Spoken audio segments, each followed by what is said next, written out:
thankful for my family, my friends, my good health. We say grace before the meal, and we just enjoy good company. Here at Long Island Cares, it is our goal to make sure that all families that are in need get a healthy meal.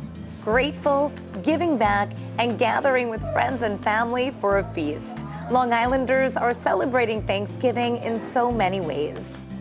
Here at Long Island Cares in Hauppauge, giving is underway every day. Volunteers are busy collecting and distributing food to Long Islanders in need. And food is a big need here on Long Island. Over 220,000 Long Islanders are food insecure, and that includes over 65,000 children. So we are so grateful to so many who are so generous, give back, and help fill that great need. Newsday TV's Virginia Huey has a heartwarming story of giving and gratitude. I'm blessed to be here. This Thanksgiving, Kenneth Spaeth of Bayport is grateful for a second chance at life. A year ago, the retired NYPD detective and 9/11 first responder was gravely ill with stage 4 kidney disease. I was pale, very pale, and I was feeling real bad. Last November, doctors told Spaeth he needed a new kidney to survive. I was scared. Spaeth faced a minimum 5-year wait on the organ donor registry list and dialysis. I didn't want him to go down that road. So I'm like, we're not waiting. In March, Spaeth's wife, Nichelle, put out a plea on social media for a donor. She rallied friends and law enforcement groups to share her page. Kept sharing every day. I would get up, share.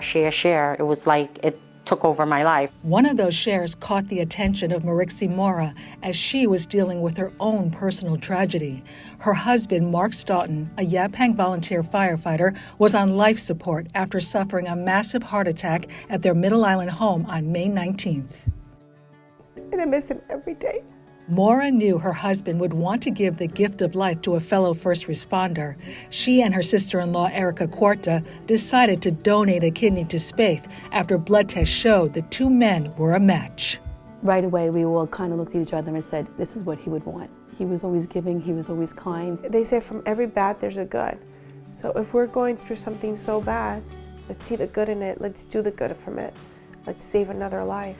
Hours after Stoughton died on May 28th, Spaeth received his healthy kidney in a successful transplant operation at North Shore University Hospital.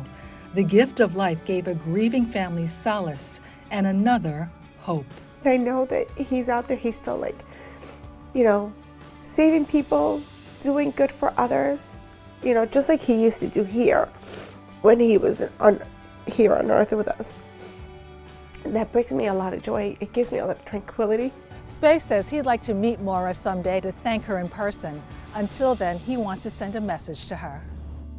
Mark, you saved my life. I got to honor two families now. My family and their family. So I'll always keep that in my heart and, do the right thing. For Newsday TV, I'm Virginia Huey. This is the sorting area. Volunteers are sorting canned and boxed items to make sure all Long Islanders have food on their table.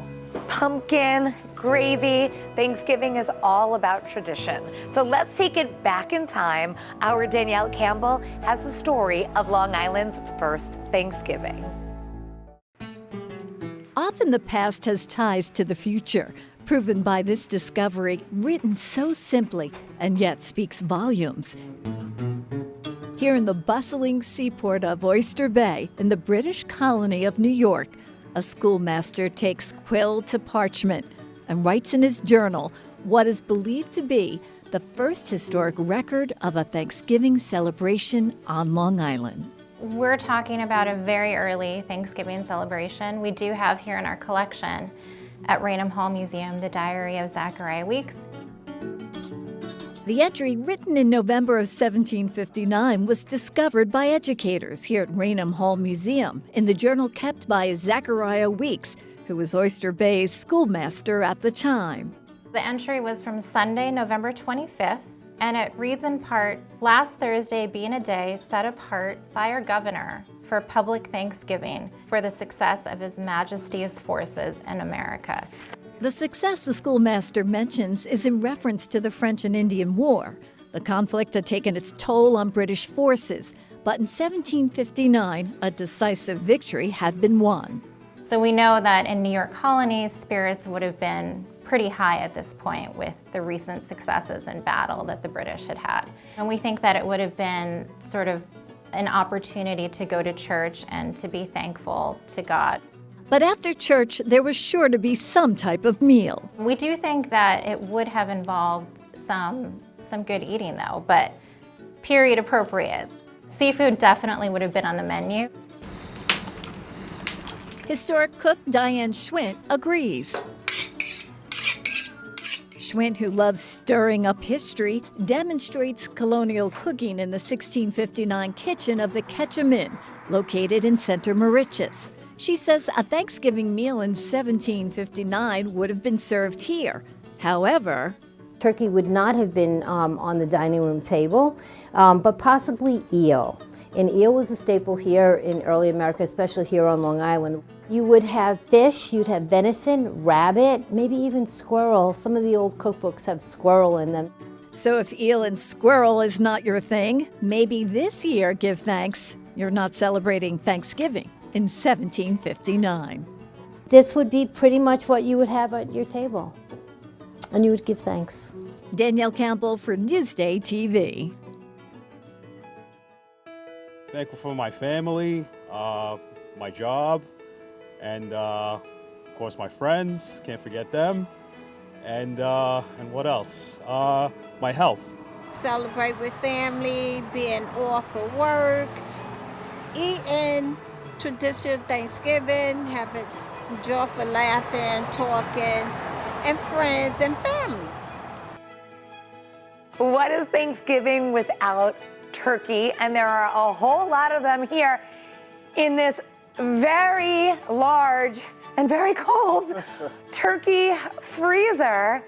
So how many turkeys are we talking? Right, so this year we received over 7,000 turkeys through purchasing and donations. And our plan is to feed over 20,000 families on Thanksgiving. So every turkey in here will be going to a family right here on Long Island. Right. This freezer will be empty by Thanksgiving. And then we got to restock it. Yes. So let's keep talking turkeys. Ken Buffa takes us to a local farm that prides itself on helping families put fresh turkeys on their table. In Calverton, there's a place where you can't talk turkey without talking tradition. It's a good life, man. I wouldn't have it any other way. Mark Malowski, grandson of Will Malowski, is a poultry farmer who runs his 30-acre business that started nearly 80 years ago. So we have 4 pens each. Each pen is full of turkeys of different sizes. Some turkeys are big, some growing, and most are very curious about our cameras. Nowadays, the days leading up to Thanksgiving, the tradition of keeping busy is very much alive.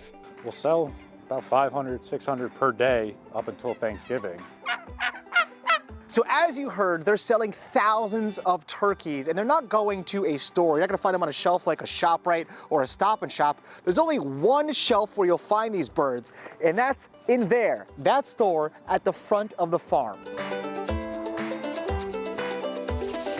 Customers who walk in quickly realize here, birds reign supreme. This is a 40-pound turkey in the HOV lane of the LIE. And proudly admit they would not want it any other way. You're making meatballs, right? What are you gonna do? You're gonna go to King Cullen? No. You're gonna come here. People have been coming here for how many years? It's been here since forever. So while you and your family carve out your holiday traditions, here on the East End, one farm cherishes the one they've grown. It's a family thing. My life goal is to get it to 100 years, so we're at 79. It's nice to keep the family business going because so many people give up. Ken Buffa, Newsday TV. We would cook turkey too, but we have other Jamaican stuff like oxtail, rice and beans, curry goat. People cook a lot of stuff. They make fish, escovitch fish, ackee and codfish. I love yams, and I love the marshmallows on them and the brown sugar, and that's my favorite. This is the training kitchen at Long Island Cares, where they teach families how to prepare healthy and wholesome meals. It smells so good in here, ladies. What are you cooking?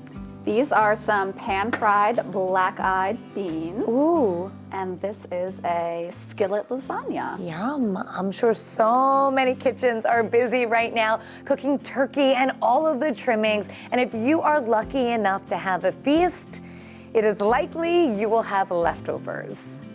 So come with me to 317 Main Street in Farmingdale, where Chef Eric Levine shared a delicious leftover recipe. So what we're gonna do is show you a way to utilize turkey, cornbread stuffing, cranberries. And we're gonna use some of the pulled turkey leftover, cornbread stuffing, a little bit of celery, carrot, onion. And you can either use leftover stock, or if you wanted to make it different, you can use a little bit of gravy. Ooh. So you'll mix that until it binds up together, and then you'll let it rest for about an hour. Once that hour is done, we take a little bit of the mixture, all right?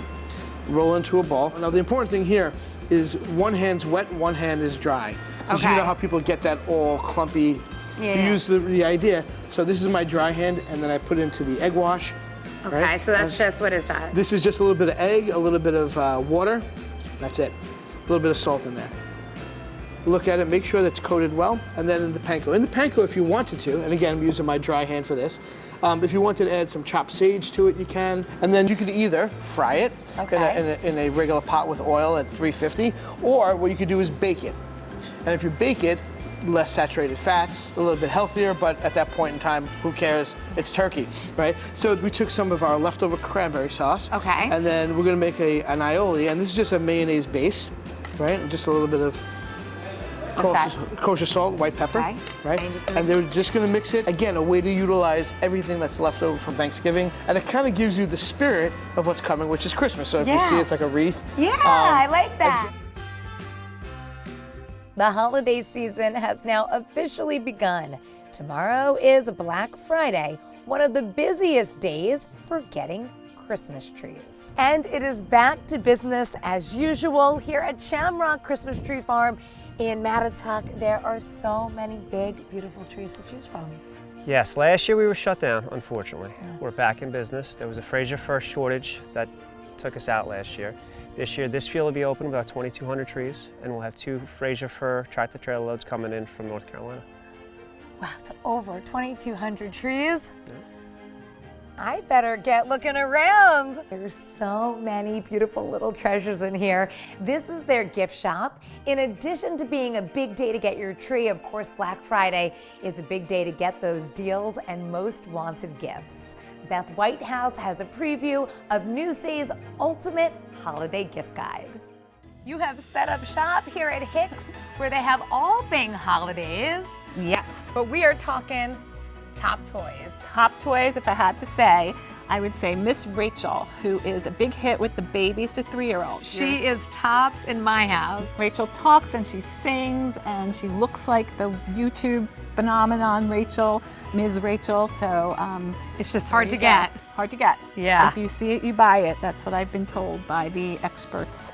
So interactive toys, definitely big this year. Besides Miss Rachel, your other top pick? Yes, this is the AI Bear, the Play AI Bear. And what does he do? Okay, so this is like a closed universe, so you don't have to worry.